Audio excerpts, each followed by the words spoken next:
What is up, watch friends? Welcome to another episode of Talking Timepieces with Tony. I'm Tony. Today I am wearing my Rolex Datejust 36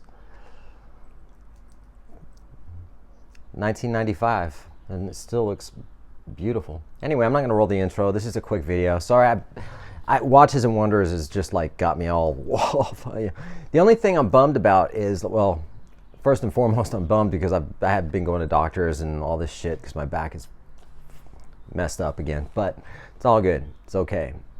Scheduled another epidural. Anyway, you guys don't want to hear that. Let's talk about watches. Let's talk about Rolex. Okay, so every single year, not every YouTuber, but most YouTubers are like, oh my God, the Rolex releases are disappointing. Everything is disappointing about Rolex every single year. Then as time goes by, they come around and they go, I really love the Sprite. The way, you know what I mean? And it's just like, really, what happened there? You know what I mean?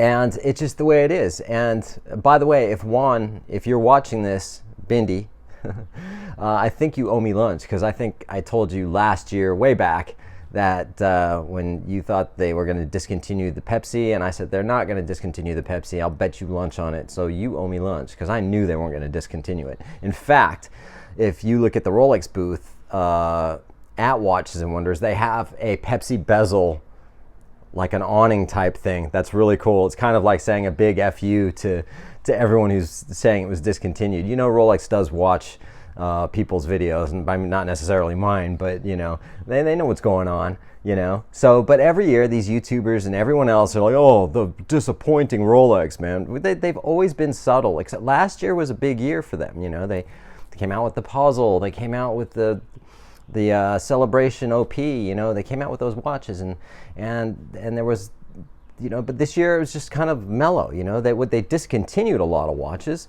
and I was actually kind of disappointed that they discontinued the motif dialed Datejust. So I was a little bummed about that. They discontinued the Daytona Le Mans in white gold and replaced it with a yellow gold version of it, which is cool, you know. I mean, these are watches we're not going to get anyway, you know what I mean? So it's like, and so in this video, I'm not even going to talk about the new Daytona with. Ooh, don't know what that was. I don't know if you guys heard that, but and Paco's tail's puffed out. Where was I? The Daytonas with the diamonds and some of the day dates. I'm sorry, but what I will talk about is the new GMT Master, and that would be the 126710 GRNR. Last year in my top 5 or top 10 or whatever I did of Watches and Wonders, the GRNR two-tone was one of my top watches. I like this watch. I mean, I'm not blown away by it, you know. I mean, but it's nice. I think it's a nice watch. It's like, I didn't think they were going to bring the Coke back. Tudor did that. So now that Tudor did that, I highly doubt Rolex is going to do it again. You know what I mean? Would be cool as if Tudor brought in the Paul Newman Daytona, but on a Tudor version. That would be kind of sick. You know, the new GMT is nice. I actually prefer this one on the Oyster bracelet, believe it or not, which is very strange because I prefer the GMTs on the Jubilee, but this one I prefer on the Oyster. The Deep Sea, it doesn't impress me, you know. They did it because they can, and people will buy it, you know.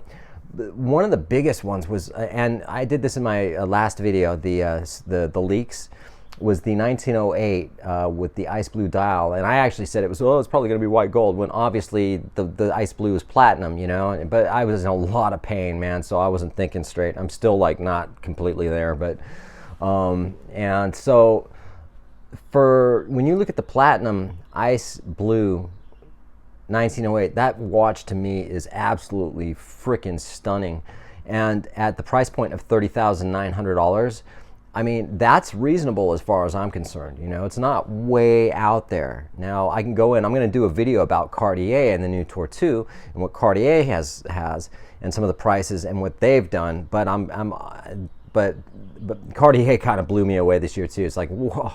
And IWC, what? Really? My God, amazing, freaking amazing what they did with the Portugueser. So as far as the new Rolex goes, it's just the way it is. It was a bit of a, it's a soft year for them, or whatever you want to call it.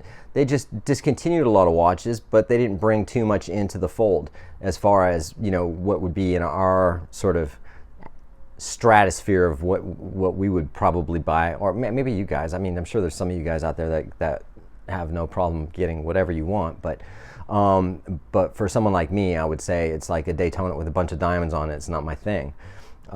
Excuse me. And some of the day dates, I think they look beautiful, but I'm just not into a full gold watch. I just think it looks too blingy on me. I think I'm more of a layback sort of stainless or white gold I'm into. But I guess with that being said, I might have missed something. But the whole thing is that the watches that were discontinued, I mean, I would have liked to seen them do something with the OP a little bit different. I was hoping that they were going to be, bring back or do something just a little bit different, but they didn't, and that's fine. We've got a good selection of what's going on with Rolex right now. So again, that being said, I appreciate everyone who likes and subscribes. I hope you continue to like and subscribe, and you guys have a good day. Tomorrow we'll do the Q&A, and we'll see you tomorrow.